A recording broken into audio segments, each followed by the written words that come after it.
Hey everyone, welcome back to the channel. So in today's video, I wanted to explore one of the more ambiguous things about the MCU that's never really been explained in detail, or at least to my knowledge, and that is, why does Captain America's shield always seem to return to him? And while the real life answer is so the movie can happen, Marvel themselves were aware of this being a little bit unrealistic, so they did actually give Captain America these electromagnetic panels on his forearms to attract his shield more easily. These were actually added as a result of the director of The Avengers and Age of Ultron, Joss Whedon, saw the scene in The Winter Soldier where Cap stomps on his shield and it launches back up to his arm. This inspired Whedon to add the shield magnet and get rid of the straps on his shield, which is something I wasn't aware of before this video. There's actually no straps on his shield during Age of Ultron. However, this device was immediately abandoned in Civil War, as we can clearly see Steve doesn't have the magnet on his arm and he's once again using the straps on his shield. And the shield returning is even joked about by Spider-Man.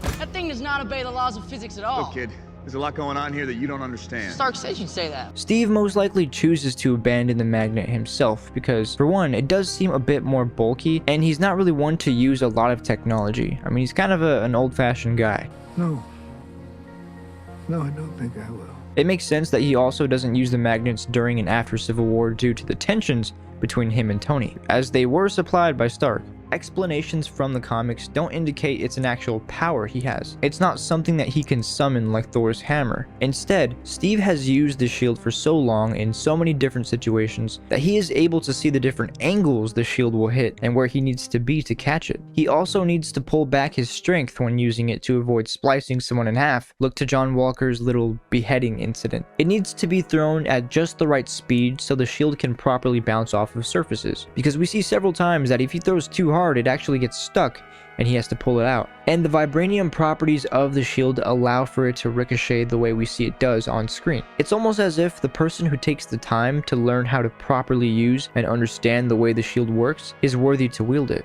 Otherwise, for most people, it would just be a big frisbee of metal that you throw against the wall before it falls flat on the ground. However, a case can be made that just because you train for the shield doesn't mean you're worthy of it. As we've seen, John Walker was able to skillfully throw the shield, and he definitely didn't deserve it. Falcon and the Winter Soldier took the time to show Sam training with the shield extensively, because if he became Captain America without training, and the shield began to magically bounce back to him, it would undermine the amount of time and skill that the shield requires. This is essentially the unspoken superpower of Captain America. It takes a unique amount of awareness, agility, and strength for a person to be able to catch the shield after throwing it. Even as a huge Marvel fan myself, this was a question I had always been unsure of and wanted to know more about it and share it with you guys. So I hope you enjoyed this video and maybe learned a thing or two. I hope you guys have an awesome rest of your day, and I'll see you tomorrow.